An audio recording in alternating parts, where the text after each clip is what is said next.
여러분 안녕하셨습니까? 오늘은 월요일입니다. 10월 19일 월요일 첫 일주가 시작되는 날입니다. 이 원비어 부부 있지 않습니까? 원비어 부모. 원비어 대학생, 미국 대학생이 북한에서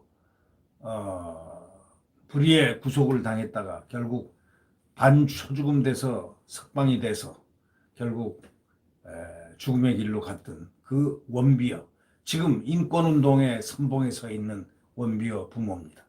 이분이 이 공무원, 해수부 공무원, 북한의 만행으로 총격을 받고 총살을 당하고 그리고 불에 태워졌던 그 정말 만행의 그 대상, 대한민국 공무원, 그 유족에게 원비어 부모가 편지를 했습니다.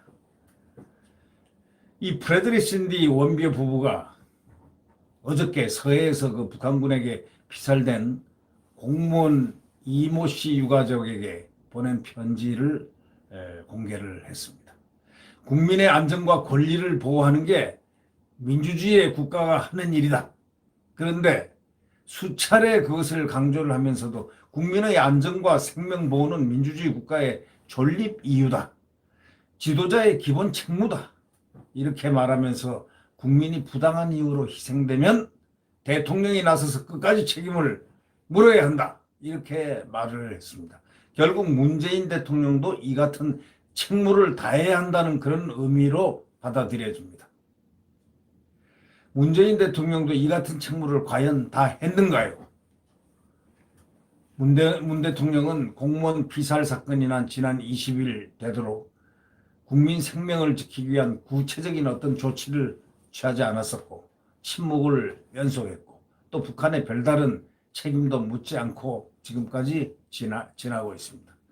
이 원비어 부부는 2017년 아들인 대학생 오토 원비어 대학생이 북한에서 풀려난 지 6일 만에 사망했을 때 도널드 트럼프 대통령하고 미국 정부가 쏟은 노력에 대해 자세하게 설명을 했습니다.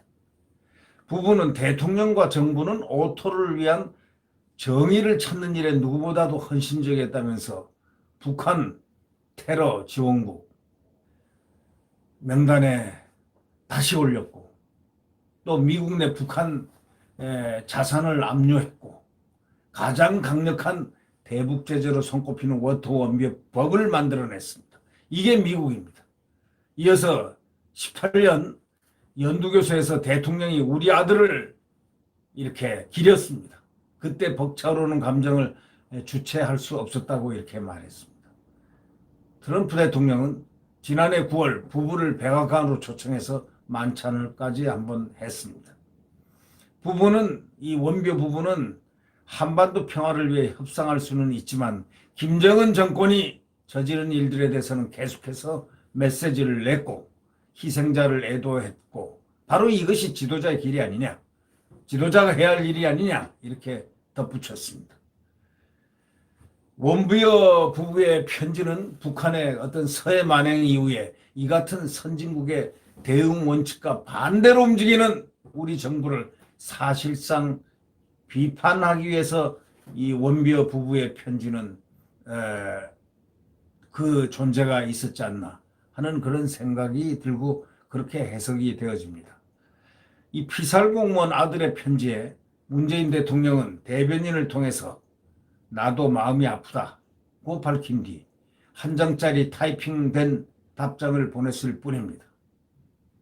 정부도 규탄 성명을 내고 유엔 총회 등 국제사회하고 공조를 통해서 북한을 압박했어야 했는데 하지만 주무부처인 외교부는 대응 방안을 지금까지도 검토 중이라고 합니다. 강경화, 그 사람이 진정한 대한민국의 외교부 장관일까요? 글쎄요 라는 답변밖에 없습니다. 답변으로 일관하고 있습니다. 어떤 답변으로? 대응 방안을 검토 중이다. 그것이 언제인데? 그러다가 사라지겠죠. 검토 자체도 사라지겠죠. 사실상 무대응을 뜻하는 겁니다. 18년 1월 30일 미국 국회 의사당에서 열린 도널드 트럼프 대통령의 새 연두교수를 발표를 갖다 참관했던 신디 프레드 웬비어 부부가 청중의 기립박수를 받은 적도 있습니다. 그토록 이 국가에서 국민 한 사람을 그만큼 소중하게 다룰 수 있는 그러한 것이 국가 지도자의 역할임에도 불구하고 우리는 어떻습니까? 여권은 오히려 이번 사태를 대북관계 개선을 위한 동력으로 삼고자 반색을 하고 있습니다. 일부 여당 의원은 월북을 감행할 경우에 사살하기도 한다는 발언까지 했습니다. 정부 이 같은 태도, 국민의 목숨을 끝까지 가서 지킨다는 소위 선진국 정부, 예를 들면 미국 정부의 그 모습과 너무나 대조가 됩니다. 극과 극입니다. 엠마누엘 마크롱 프랑스 대통령은 지난해 5월 아프리카 여행 도중에 피납된 자국민을 구출하기 위해서 어떻게 했습니까? 최정예 특수부대를 투입시켰습니다. 이 과정에서 특공대원 2명이 목숨을 잃었습니다.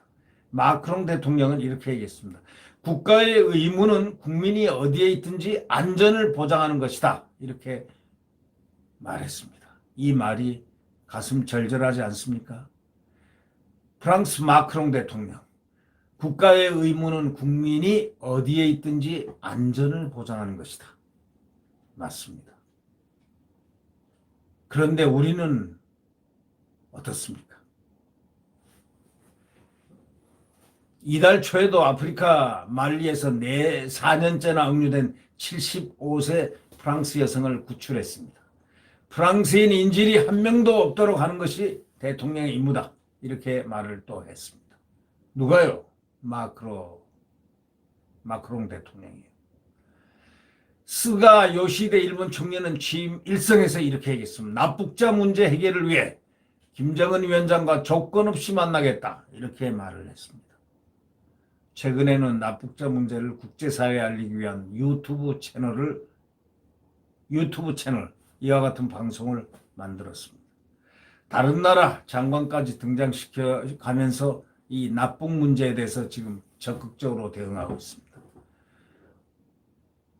데이빗 스티렐 미국 동아태 담당 차관보 그 영상에서 이렇게 얘기했습니다. 우리는 이 문제에 대해 북한을 가장 높은 수준으로 압박해왔다. 이렇게 말을 했습니다.